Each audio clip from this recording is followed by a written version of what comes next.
Now we're learning. We're continuing in the Chumash, and we're learning this week Parshas Vayechi. It's the last Torah portion in the book of Genesis, Bereshit, and it ends with on sort of a sad note. Actually, I mean, the Jewish people are now all the Jews are in Egypt. There weren't too many of them. They came down. There was only 70, but that's it. That's the whole Jewish people are there, and they go down into Egypt, and it's really good there. Good for them in Egypt, and they have plenty, and the whole world is grateful to them because Yosef saved the whole world, and Yosef is like a king. Everything is wonderful, but Jacob passes away. Jacob passes away at the age of 147. When he comes into Egypt, he is 130 years old, and he stays in Egypt for 17 years. 17 years. And in those 70 years, it says, are the best years of his life.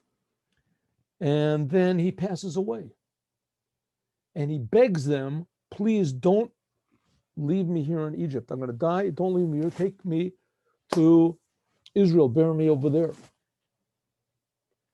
And that's how the whole portion starts off. So let's have a look and see. And then in the end of the portion, before Yaakov dies, so he calls all of his sons together to be blessed. He wants to bless them all. And he does, and he blesses them all. And the blessings are very interesting. We're learning in the Chassidut in the morning about the blessing that he gave to Yehuda, and we're learning in the Sikha that we're learning in the right after that about the blessing that he gave to Asher. Remember that he is in the encampment of Dan, the last encampment. Remember we learned that today, that he returns everything back. So here we are. We're going to learn now from the source of the Torah, the 5 books of Moses, and here's the commentary. So we'll be able to understand. Without the commentary, you can't understand anything. I mean, you can certainly understand, but you won't understand right. I mean, you can make up your own ideas about anything. So here we have the commentary. Let's go. This week's okay. Now, if you look in the Bible, you will notice something very strange. Usually between one section and another section, there's like a little break. But in this section, there is no break. And maybe, let's see, maybe I can even show you and demonstrate to you what I'm talking about over here. Here, there is no break. It's called a Parsha Stuma. Stuma. Let's see if we can find this over here. I don't know if this will demonstrate it clearly, but we'll see. Here goes. Oh, here it is. See, you can see over here. Let me see. Maybe I'll move the camera over here. See, I'll have a look.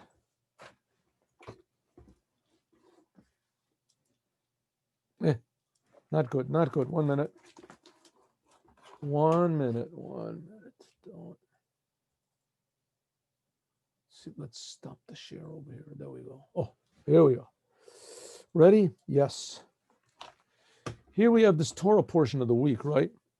So here we have last week's Torah portion. Let's see if I can get this clear. Oh, here's last week's Torah portion. So it comes up, here it ends. Eretz Mitzrayim, Vayechazu ba, Vayifru, Vayirbu ma'od. And then immediately afterwards, it starts this week's Torah portion. Vayechi Yaakov be'eretz Mitzrayim. Let's see if we can get it without the punctuation. And you can see here it is. Gotta get them. You have to be a photographer. Oh, wow, there's a good picture.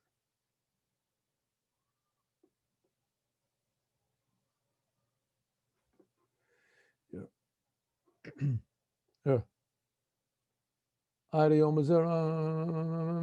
Oh, Vayechazu ba, Vayifru, Vayirbu me'od. Now, usually between one section and the next, there's a big break. Like, for instance, let's take an example here. Here, see, look, there's a break like this. And usually, if it's between sections, there's even a bigger break. Let's try to look over here. Here we go. Here. See, here we have Vayigash. Here's the end. This is the end of Parshas Miketz. And then it goes over here. Here we have Vayigash. See, there's a break here. There's a big empty space. There's always big empty spaces between one and the other. Right here we see the end of this week's Torah portion and Shmot, Eilu Shmot Bnei Yisrael, the next book. No, I'm sorry. That's not so. The book between books, there's a bigger space. Okay, but here we have, interestingly enough, here we have the end of Parshas Vayigash. Here it is, Parshas Vayigash. And Vayechi starts immediately afterward. See, there's no mode. Vayechi starts immediately afterward. So, okay. I think that's clear. And Rashi asks the question, the obvious question, why? Let's see if we can find it. I hope it didn't lose. There we go. Very good. Okay. So it says, Vayechi Yaakov, that Yaakov lived Be'eretz Mitzrayim, the land of Israel, 17 years. And Vayehi b'yemei Yaakov, the days of Yaakov were 7 years and 40 and 100 years. So he came down to Egypt. He was 130 years old. We'll see. He's going to say it soon. So he lived there. Now this is less than his fathers lived, right? Yaakov's father, Yitzchak, lived 180 years. And his grandfather, Abraham, lived 175 years. So he lived less than all of them, right? 147 years. So let's see what's going on over here.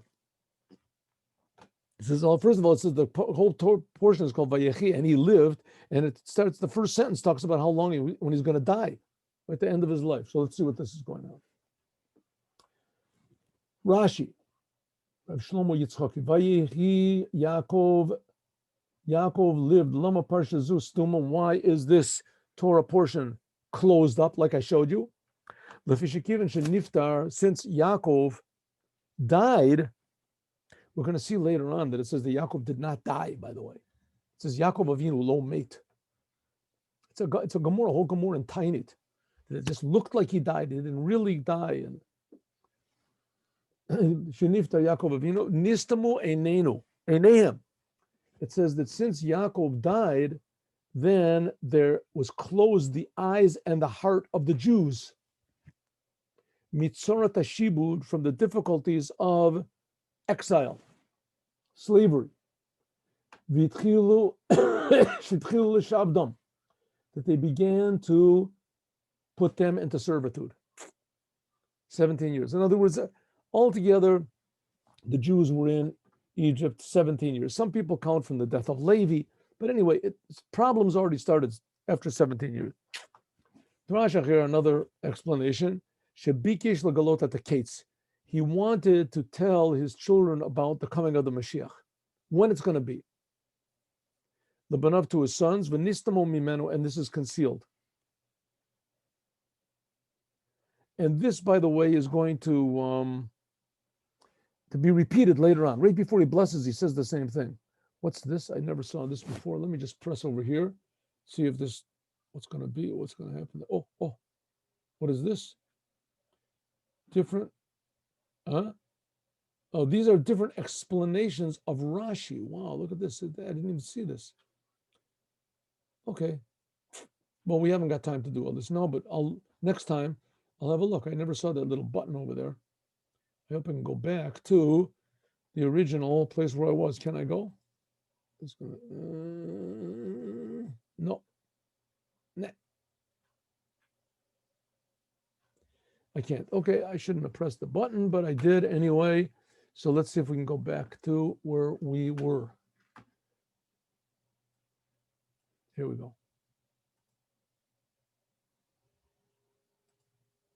Oh, there we go. Good. Okay, so says Rashi. Listen to Ramban. The Ramban is very interesting over here. Listen to this. Yaakov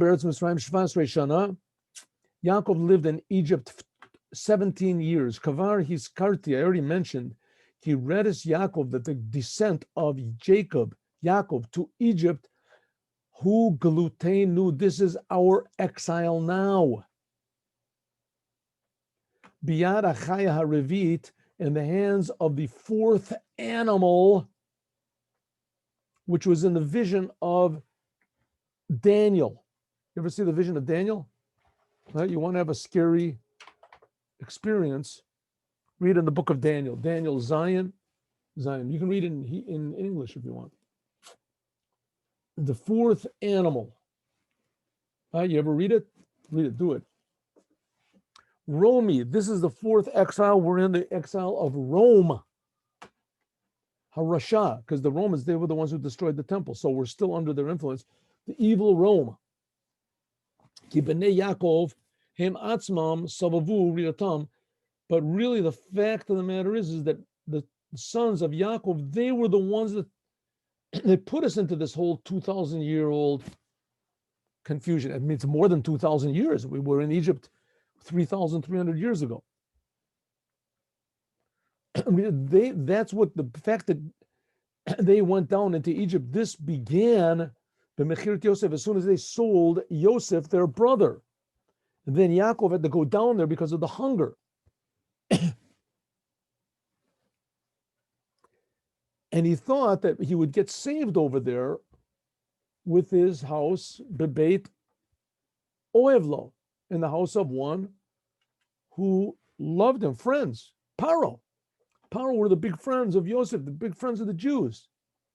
Oev, he loved Yosef. Ukubenlo, and Yosef was like a son to Paro. So Yosef saved the whole country. He kept, right? He kept Pharaoh as a king. But Yaakov thought, listen, as soon as the hunger is finished, then we have it made. We'll go down to Egypt. Now Yosef we'll get some food and we'll go back. As soon as they went down to Egypt, they saw, wow, Yosef is the king. This is even better than we thought. We can have as much food as we want. And as soon as the famine ends, right, there's supposed to be 7 years of famine. So as soon as the famine ends, we'll go back home. Well, the fact is the famine ended after 2 years, not 7 years. We'll figure, okay, let's go back home. We'll go back to the land of Canaan. Like it says, Lagur beretz banu, ke'ein mira letzon asher alavedecha. When Paro asked them, what did you come here? Yosef asked, what did you come here for? They said, we came here just to be here temporarily because we haven't got any food at home. We're not intending to stay. Ki kavada rov boretz. The hunger is very strong in the land of Canaan. But what happened, in fact? The famine ended, and they didn't go back to Canaan. But what? They remained in exile. And they all died there. This is the beginning, Yaakov dying. But and only his bones left. Vizikne Paro, and the elders of Paro and his ministers, Halu, they were the ones who took Yaakov up. We're going to see that in a minute. Next, we'll see it tomorrow. For us, they're the ones that mourned him. And so it's the same thing with us. Just like that happened with Yaakov, that he got stuck there in exile. Also the same thing with us. In Rome, in the present exile, which is called Rome, Edom, Achenu, our friends, Hesivuno biatenu biadam. They arranged it that we should be exiled in their hands. Kikartu britam Romaim, the Agrifos Amelech, because they made an agreement with the Romans and the Agrifos Amelech in the Second Temple. Acharon leBeit Sheni, Borach Aleim laAzra. He ran away from helping them. Mipenei Ra'av, and because of the hunger, right? There was a big hunger, and they starved them all out. Nilchadu Anshe Yerushalayim. The people in the Gemara Gittin explains the terrible hunger that there was. They laid siege, and the Gullus Arach Aleinu, and now we are still stuck in exile. Lo no decade, so we don't know when it's going to end. The Ramban wrote this like about 800 years ago, something. But Keshara Gali is like all the other exiles. And we are now like dead bodies. Remember last week we learned about the dried bones? We say our bones are all, flesh is gone for sure, and our blood and everything. All that's left is just a bunch of dry bones. That's all that's left of the Jewish people. Nigzarnu lanu, we have been decreed against. V'yalu otanu mikol amim, but nevertheless, God will take us out from all of the nations, minchal Hashem, and we will be a gift to God. V'yelam evil, then the non-Jews, all those that put us into servitude, they will be the ones that are mourning. V'ra'otam kavodenu, when they see our glory.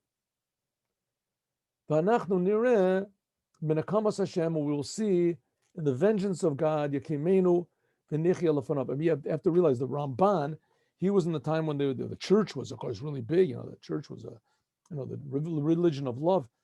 The problems they made for the Jews and the destructions. So he was right in the middle of all these redifot, like they call the pursuals. Okay, so he said, just like Yaakov got stuck there in Egypt and he caused the Egyptian exile, as also the same thing as we are in a big, deep exile, and that will go out, just like Yaakov went out, the Jewish people went out. It was a long time. By us, it's even a longer time, but we'll go out and everything will be amazingly good. I have absolutely no idea how this will comfort us for all of the pain that we have suffered, but it will. We can be assured that it will. Okay, now here we have the Kli Yakar, a little bit of the Kli Yakar. I would like to really do a little bit more of this, but as you can see, it's very long. So maybe we'll just do the book called the Akeda. He brings down from the book the Akeda. But let's see 1 second. Maybe a little, we can do the beginning. It says, why is this parsha closed up? That's what we said before. Yeah, the Ramban said, why is it closed up? Because we see that because of it, we don't know when the end is going to come. We don't know when the exile is going to come to an end. Just like it was with Yaakov over there. Brought the Jews into Egypt. He thought it would be good, and it was terrible.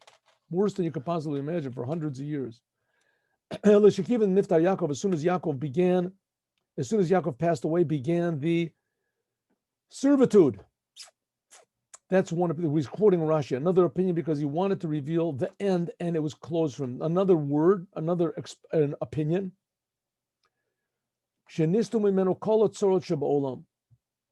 And that all of the troubles of the world closed in on him. Kenu and Nusach, this is what it says in Bereshis Rabbah. It seems what it means. It means like this. The call of Derashos Elu, all of these all come from different sentences of the Torah, and all of them come from different prophets.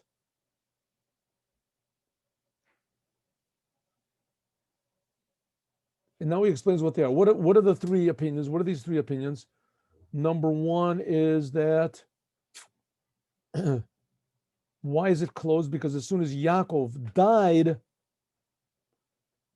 it began slavery. That's why it's closed. Another opinion because he wanted to reveal, that's the first opinion. Second opinion because he wanted to reveal the end, when Moshiach was going to come, and it was withheld from him. And the third one is that all the problems in the world closed in on him.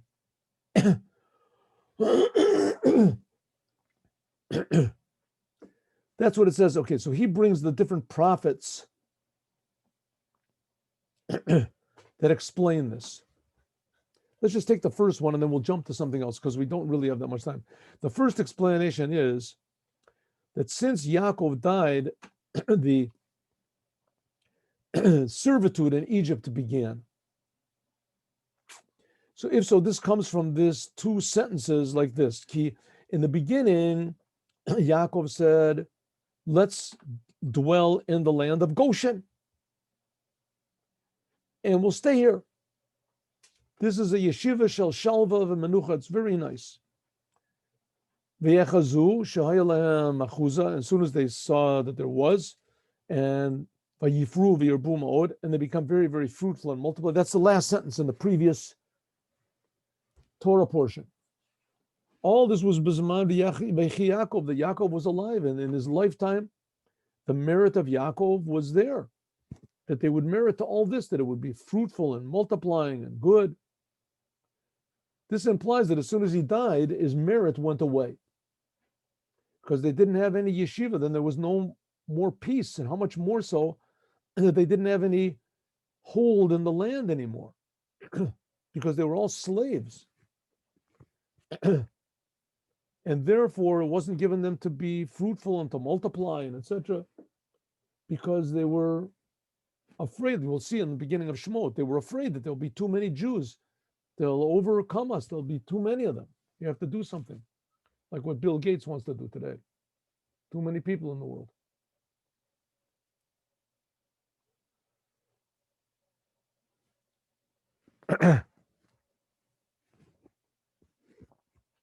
All right, here's an interesting one. What does it mean that it was removed? The third interpretation. Oh, here, no, the second one. So in the beginning of the Shivud, right, the reason was because he died. Yaakov died. That began the problem.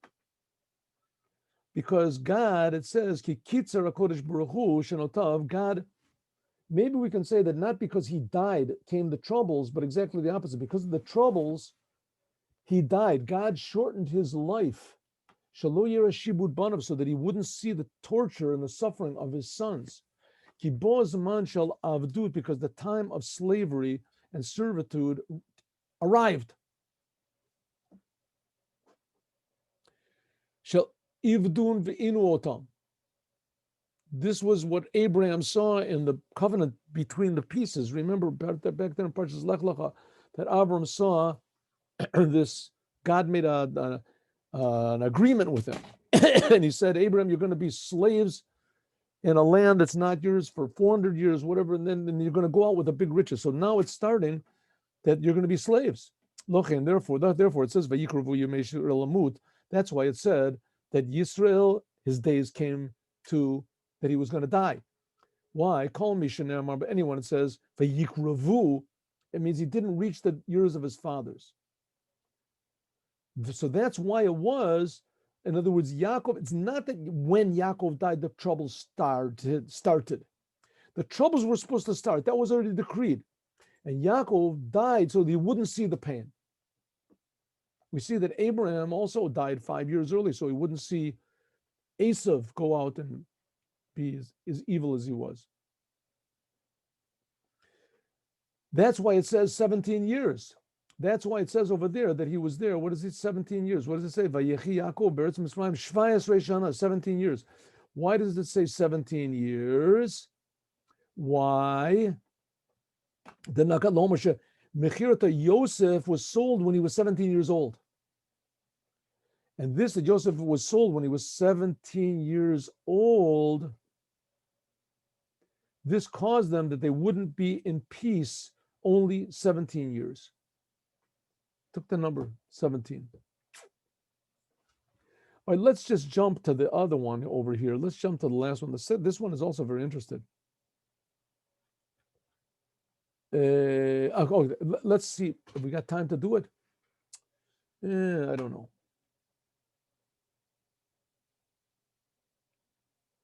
Let's see. Should we do this? All right. No. Let's just go a little further here. I want to just say something interesting. And let's go a little further. Here we go. And the days of Yisrael is Yaakov, came that he's going to die. And he called to his son Yosef and he said, please, if I just find favor in your eyes, put your hands under my thigh. And now the reason he put his hand under his thigh, because the only commandment, it says when you take an oath, you're supposed to take an oath on like a Bible. And that's where the non-Jews get this idea. Taking a Bible or a Sefer Torah or Tefillin or something. Back then, the only real physical commandment was the circumcision. So there he said, put your hand under my thigh and make an oath and do me a favor, don't bury me in Egypt. Don't bury me in Egypt. Now, who is he saying this to? He's saying to Yosef. Yosef is a big tzaddik. Why shouldn't he bury him in Egypt? Here is one opinion why. Because in Egypt, the whole land is going to be in the end little bugs. And it says the people who die outside of Israel won't come back to life. The raising of the dead is going to be in Israel. So all those people who died outside of Israel are going to have to roll Gilgul, Mechilot. They're actually tunnels under the ground. Hard to believe. There are tunnels that run underneath the Pacific Ocean, underneath the Atlantic Ocean. Over here wouldn't be such a big thing because it's right next to each other. And all of the dead Jews are going to roll there and raise up in the land of Israel. So Yaakov said, in order that I should avoid this rolling, therefore, I don't want to have this pain of going through these tunnels. And also, Shalo Asani Mitzrayim, Avedas Alilim, that if we stay in Egypt, the Egyptians will make a god out of me. Because when Yaakov came, the river rose up to meet him. So they would all make a big god out of Yaakov, which he didn't want. Now nowadays, people would love it. Why make a big statue of me so that I'll be remembered for all generations. That my name will be there, and everybody will say, "Who is this?" And somebody will say, "Oh, that was my father, my grandfather." Here, but Yaakov said, "No way. I don't want to have anything to do with it. I don't want the Egyptians to make, because it'll encourage them to make idolatry. I don't want them to make idolatry." Okay, so that's it. He said to Yosef, "You're going to bury me in Israel, right? Bury me in Israel."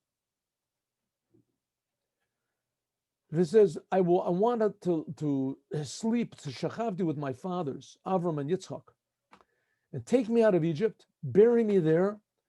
And Yosef says, "I'll do it. Okay, I'll do it. I'll do what you say." Here's a little surprise. Vayomer, and Yaakov says to him, Hishavali, swear to me. When he didn't believe Yosef, come on, Yosef said, "Dad, I'll do it. I'll tell you, I'll bury you outside." Vayishavalo, and he swore to him. Vayishtachu Yisrael, and Yisrael laid back down on the head of the bed. He was so weak from all of this. So maybe we can learn this a bit, but the Rebbe asked a question: what's going on over here? Why didn't he? The Ramban also asked this question over here. What, he didn't believe Yosef? Yosef didn't believe him. Yaakov said, "Listen, I'm dying. Take me out of Egypt and bury me in Israel." And Yosef says, "I'll do it. I will do it, Dad." And he said, "I want you to swear to me." What does he want him to swear? What, he doesn't believe what he's going to say. So he says here like this. Why does he say that? I'll give you the Rebbe's answer in a moment. Shavali, loya Yaakov choshed bebano. Yaakov wasn't suspecting his son would do anything. His son was a big tzaddik, ahuv, and he loved him. They loved each other. Certainly didn't suspect that wuri sheyishmur al mitzvot of the commandment that his father gave him, and on this thing that he promised him. Yosef said, "I'll do what you say, Dad." So if so, why didn't he make him swear? But the reason he did it was